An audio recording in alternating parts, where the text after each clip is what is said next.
नमस्कार, आप देख रहे हैं NIP न्यूज और मैं हूं आपके साथ ज्योति कनौजिया। आइए रुक करते हैं खबर की ओर। भदोही स्थित मदरसा जामिया इस्लामिया अरबिया काजीपुर बना इल्म-दीन का मरकज। भदोही के इतिहास में अब तक का सबसे बड़ा दस्तार बंदी आयोजित हुआ।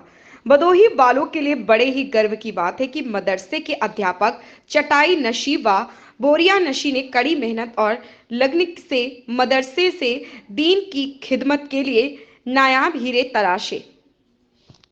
आज उन्हीं मेहनतों का नतीजा रहा कि मदरसे के वार्षिक दस्तार बंदी में 17 हाफिजों के सर पे दस्तार बांधी गई है।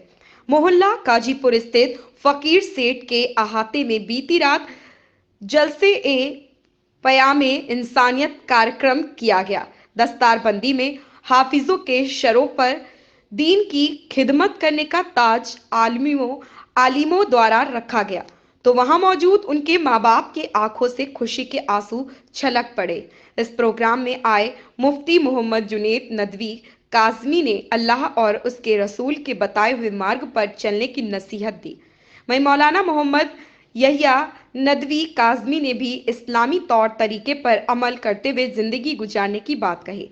कार्यक्रम का आगाज कारी नजीर ने कुरान करीम की तिलावत से किया तो कार्यक्रम संचालन मोहम्मद शमसुद्दीन रहे और अध्यक्षता मौलाना अब्दुल अहद फलाही ने किया।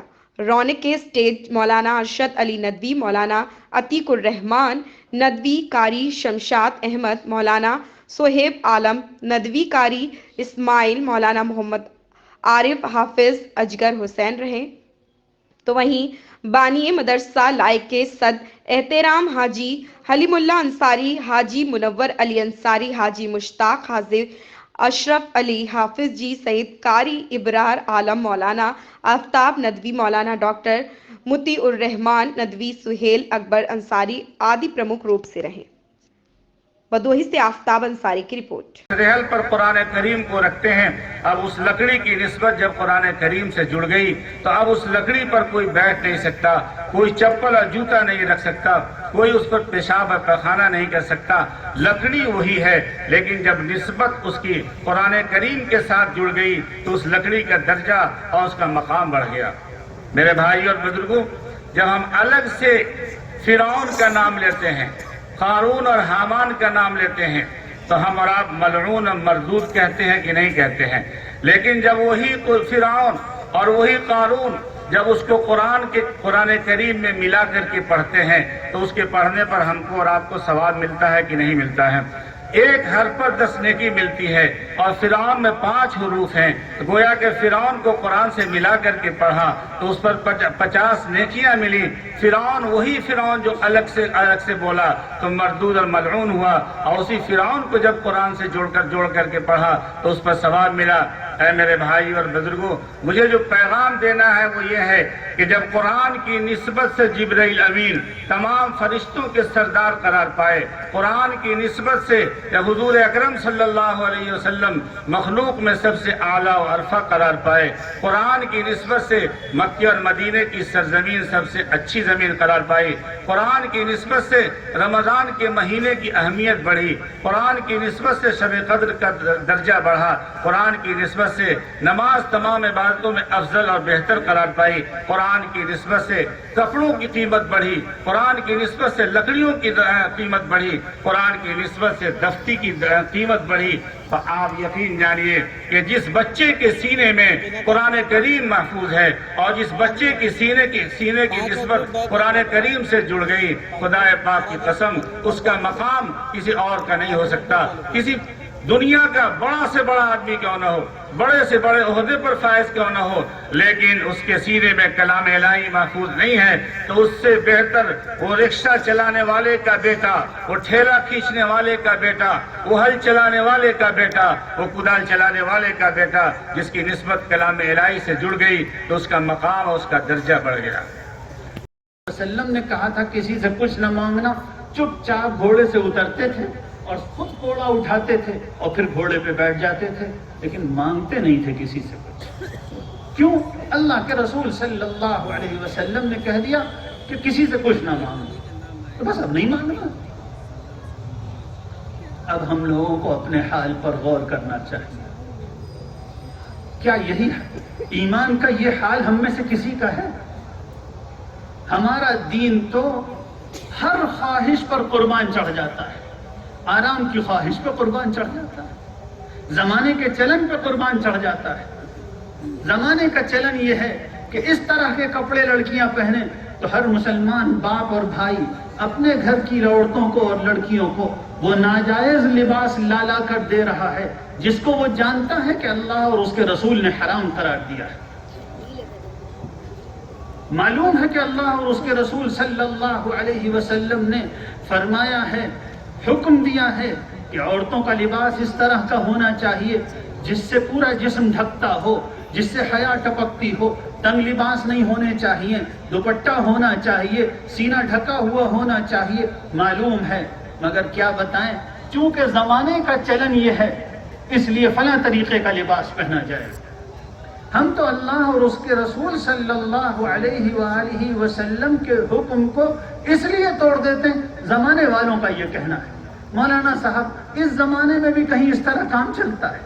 مولانا صاحب، اس زمانے میں کہیں اس طرح شادی ہو سکتی ہے؟ سوچے تو آدمی کیا کہہ رہا ہے۔ کیا محمد صلی اللہ علیہ وسلم کا امتی یہ کہہ سکتا ہے کہ اس زمانے میں محمد الرسول اللہ کی نبوت کا دور نہیں رہا؟ کیا یہ ہم کہہ رہے ہیں؟ ڈر لگتا ہے کہ ہماری اس طرح کی باتیں کفر نہ ہو جائیں۔ بیوی کی خواہش ہے تو شریعت کا حکم ٹوٹ جاتا ہے، اولاد کی خواہش ہے تو رسول اللہ صلی اللہ علیہ وسلم کا حکم ٹوٹ جاتا ہے۔ قیامت کے دن جب کھڑے کیے جائیں گے تو رسول اللہ صلی اللہ علیہ وسلم کو کیا منہ دکھائیں؟ حضور اکرم صلی اللہ علیہ وآلہ وسلم کا دل دکھتا ہے امت کی نافرمانیاں دیکھ دیکھ کر، دل دکھتا ہے۔ دنیا میں اللہ کے رسول صلی اللہ علیہ وسلم کی شریعت مٹ رہی ہے، اس کے باوجود کہ لاکھوں لاکھ کروڑ کروڑ لوگ اپنے آپ کو مسلمان کہتے ہیں، شریعت کا حکم مٹ رہا ہے۔ کہیں میراث نہیں دی جا رہی، کہیں ناجائز کاروبار ہو رہا ہے، کوئی جھوٹ بول رہا ہے، کوئی بازار میں جھوٹ بول رہا ہے، کوئی دھوکہ دے رہا ہے، نہ جانے کتنی قسم کی شریعت کی خلاف ورزیاں ہو رہی ہیں، اور رسول اللہ صلی اللہ علیہ وآلہ وسلم پر امت کے اعمال پیش کیے جاتے ہیں۔ حدیث میں آتا ہے، متعدد احادیث میں آتا ہے کہ رسول اللہ صلی اللہ علیہ وسلم پر امت کے اعمال پیش کیے جاتے ہیں۔ کیا دل پر گزرتی ہوگی یہ سوچ کر کہ میں نے تو اس امت کے لیے کیا کیا کیا اور اس سے میرے حکموں کی لاج نہیں رکھی جا رہی؟ میں 23 سال بھوکا رہا۔ 23 سال کی مدت معمولی مدت نہیں۔ مفتی جنید عالم صاحب آل محمد كما باركت على إبراهيم وعلى آل إبراهيم إنك حميد مجيد ربنا ظلمنا أنفسنا وإن لم تغفر لنا وترحمنا لنكونن من الخاسرين اللهم ألف بين قلوبنا وأصلح ذات بيننا وانصرنا على عدوك وعدونا واهدنا سبل السلام۔ اے اللہ ہم سبوں کے گناہوں کو معاف فرما، اے اللہ ہماری خطاؤں سے درگزر فرما، اے اللہ ہم سب کی مغفرت فرما، ہم سب کی بخشش فرما۔ اے اللہ ہم گنہگار ہیں، خطا کار ہیں، سیہکار ہیں، گناہوں میں ڈوبے ہوئے ہیں، قدم قدم پر تیری نافرمانی کرنے والے ہیں۔ اے اللہ کچھ بھی ہیں تیرے بندے ہیں، تو ہمارا خالق ہے، تو ہمارا مالک ہے، تو ہمارا رازق ہے۔ اے اللہ ہم سب کے سب اپنے گناہوں کے اعتراف کے ساتھ اپنے گنہگار ہاتھوں کو اپنے کریم آقا کے سامنے پھیلا کر اپنے گناہوں کی مغفرت کی بھیک مانگ رہے ہیں۔ اے کریم آقا ہم سب کو معاف فرما دے، اے اللہ ہم سب کو معاف فرما دے۔ اے اللہ تو معاف نہیں کرے گا تو کون کرے گا؟ اے اللہ تیرے سوا کون ہے جس کے سامنے ہاتھ پھیلا سکے؟ اے اللہ تیرے در کے سوا کون سا در ہے جہاں پیشانی جھکا سکے؟ اے اللہ تو سب سے راضی ہو جا، ہم تجھ سے راضی ہیں۔ اے اللہ تو ناراض نہ ہونا۔ آقا ہم آپ کی ناراضگی سے آپ کی پناہ چاہتے ہیں، اے اللہ آپ کی ناراضگی سے آپ کی پناہ چاہتے ہیں۔ اے اللہ ساری انسانیت کی ہدایت کے فیصلے فرما دے۔ اے اللہ تمام مومنین مومنات مسلمین مسلمات جو دنیا سے جا چکے ہیں سب کی مغفرت فرما، سب کی بخشش فرما۔ اے اللہ جو لوگ موجود ہیں سب کی حفاظت فرما، سب کی جان مال ایمان عزت آبرو کی حفاظت فرما۔ اے اللہ تمام مدارس مساجد دینی ادارے اور دینی جماعتوں کی حفاظت فرما۔ اے اللہ جو بیمار ہیں ان کو شفائے کلی نصیب فرما۔ اے اللہ جو بے روزگار ہیں ان کو روزگار نصیب فرما۔ اے اللہ جو کاروبار میں لگے ہوئے ہیں ان کے کاروبار میں ترقی عطا فرما۔ اے اللہ اس خبر میں بس اتنا ہی، ملتے ہیں دوسری خبر میں NIP نیوز کے ساتھ۔